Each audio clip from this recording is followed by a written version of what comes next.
গত পর্বে আমরা অটোক্যাডের লেয়ার প্যানেল সম্পর্কে বেসিক আলোচনাগুলো শেষ করছি। আজকের পর্বে আমরা অটোক্যাডের লেয়ার প্রপার্টিস ম্যানেজার সম্পর্কে বিস্তারিত আলোচনা করব। আমি আগের মতোই লেয়ার প্রপার্টিস অপশনটার উপরে মাউসের লেফট ক্লিক করে লেয়ার প্রপার্টিস ম্যানেজারের যে পপ আপ বক্সটা আছে সেটা আমি ওপেন করলাম। এরপর আমি ডান দিকে টেনে এখান থেকে এক্সপ্যান্ড করলাম কিছুটা। তো লক্ষ্য করেন আমি এটা টেনে এক্সপ্যান্ড করতে পারবো অথবা সিঙ্ক করতে পারবো আমি নিজের ইচ্ছা মতো। আবার আমার এখানে কলামের লেখাগুলো যদি দেখানো যায় তাহলে এর উপর আমি রাইট ক্লিক করতে পারি। রাইট ক্লিক করে ম্যাক্সিমাইজ অল কলাম দিলেই প্রত্যেকটা লেখা আমার এখান থেকে ভিজিবল হবে যদি কোনো কিছু হাইড থেকে থাকে। আমি চাইলে প্যানেলটা এই অপশনে অটো হাইড অপশনে যদি ক্লিক করি তাহলে প্যানেলটা হাইড হয়ে যাবে। আবার এখানে যদি ক্লিক করি এটা আবার এক্সপ্যান্ড হয়ে যাবে। আমি যদি এই প্যানেলটা বাম সাইডে ড্রগ করতে চাই তাহলে সেটাও আমি পারবো।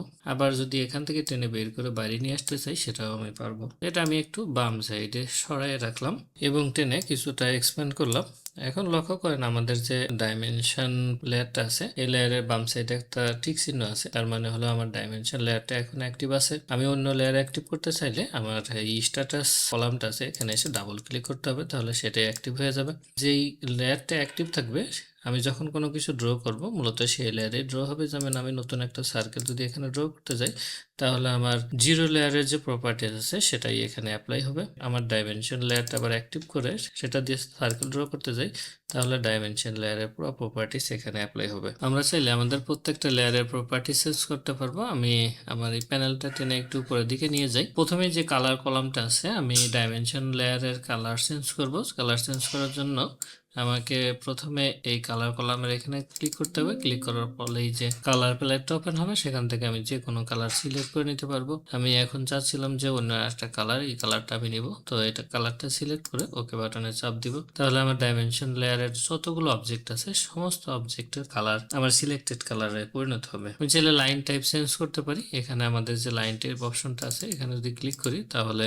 যে কটা লাইন আছে এখানে মূলত দুইটা লাইন দেখা যাচ্ছে, কারণ লাইনগুলো লোড করা নেই। আমি লোড করে নিতে পারি যে কোন লাইন, আমি ড্যাশ ড্যাশ এখান থেকে বা অন্য একটা লাইন যে কোনো ধরনের লাইন আমি এখান থেকে সিলেক্ট করলাম। সিলেক্ট করে ওকে বাটনে চাপ দিলাম। তো সেই লাইনটা আমি এখান থেকে সিলেক্ট করে ওকে বাটনে চাপ দিলাম। তো সেই লাইনটাই এখানে অ্যাপ্লাই হয়ে যাবে। চাইলে লাইন ওয়েট চেঞ্জ করতে পারবো। এখানে লাইন ওয়েট মূলত ডিফল্ট রাখা আছে, আমি চাইলে এটাকে একটু মোটা করে দিতে পারি। তো ওকে বাটনে চাপ দিলে লাইন ওয়েট সমস্ত জায়গায় মোটা হয়ে যাবে। আমি আবার ব্যাকে গিয়ে ডিফল্টে রেখে আসলাম। তাহলে আমরা ট্রান্সপারেন্সিও চেঞ্জ করতে পারি। ট্রান্সপারেন্সি এখানে ডিফল্ট হিসেবে 0 দেওয়া আছে, তো আমি এখান থেকে 90 পর্যন্ত রাখতে পারি অথবা আমার পছন্দের মতো ভ্যালু এখানে ইনপুট দিতে পারি। আমি আপাতত 60 দিয়ে এন্টার চাপ দিলাম। তো আমার লাইন ট্রান্সপারেন্সি 60% এখানে হয়ে গেছে।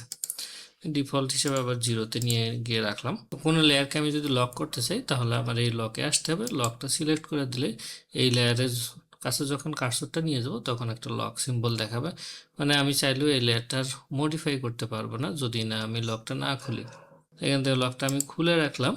আমরা এই কলাম থেকে যে কোনো লেয়ারকে অফ করতে পারি। এই জন্য আমি এই বাতির এই যে সিম্বলটা দেখা যাচ্ছে এখানে ক্লিক করব, তারপর একটা পপ আপ বক্স আসবে, সেখান থেকে turn off current layer select করে দিলে আমার লেয়ারটা অফ হয়ে যাবে। তো এটা আমি অন করে দিলাম। আবার আমার এর ডান সাইডে আছে ফ্রিজ অপশনটা, তো ফ্রিজ অপশন ইউজ করেও আমি আমার লেয়ারকে অফ করতে পারি, তবে কারেন্ট লেয়ারকে ফ্রিজ করা যাবে না, অন্য একটা লেয়ারকে ফ্রিজ করতে হবে। আমি এখানে 0 লেয়ারটা ফ্রিজ করে দেখাই। তো আমি যদি এখানে ক্লিক করি তাহলে এই লেয়ারটা ফ্রিজ হয়ে যাবে। তার মানে 0 লেয়ারের আন্ডারে যতগুলো ড্রয়িং ছিল সমস্ত ড্রয়িং এখানে হাইড হয়ে গেছে। একটা বিষয় লক্ষণীয় যে আমাদের এই অন অফ কলাম এবং ফ্রিজ কলাম দুইটা কলামের ফাংশনই একই রকম দেখাচ্ছে, কিন্তু এর ব্যাকগ্রাউন্ডের পার্থক্য আছে। সেটা হচ্ছে যে আমরা যদি কোনো লেয়ারকে অন অফ করে রাখি সেই লেয়ারটা এখানে দেখাবে না, কিন্তু ব্যাকগ্রাউন্ডের কাজ চলবে। কিন্তু আমি যদি ফ্রিজ করে রাখি তাহলে এটা ব্যাকগ্রাউন্ড থেকে ফ্রিজ হয়ে যাবে। এরপর ডান সাইডে আছে আমাদের প্লট কলাম। তো আমি যদি কোনো লেয়ারের প্লট অফ করে রাখি তাহলে আমি ড্রয়িং এক্সপোর্ট করার সময় সেই লেয়ারের আন্ডারে যতগুলো অবজেক্ট আছে কোনো অবজেক্টই আসলে এক্সপোর্ট হবে না, অর্থাৎ আমাদের ড্রয়িং এ দেখা যাবে না। এটাই ছিল আমাদের লেয়ার প্রপার্টিস ম্যানেজার সম্পর্কে আজকের আলোচনা। আগামী পর্বে আমরা লেয়ার স্টেট এবং লেয়ার ওয়ার্ক এই দুটো ফাংশন নিয়ে আলোচনা করব। পরবর্তী পর্বে আবার আপনাদের সাথে কথা হবে। সে পর্যন্ত ভালো থাকবেন। ধন্যবাদ সবাইকে।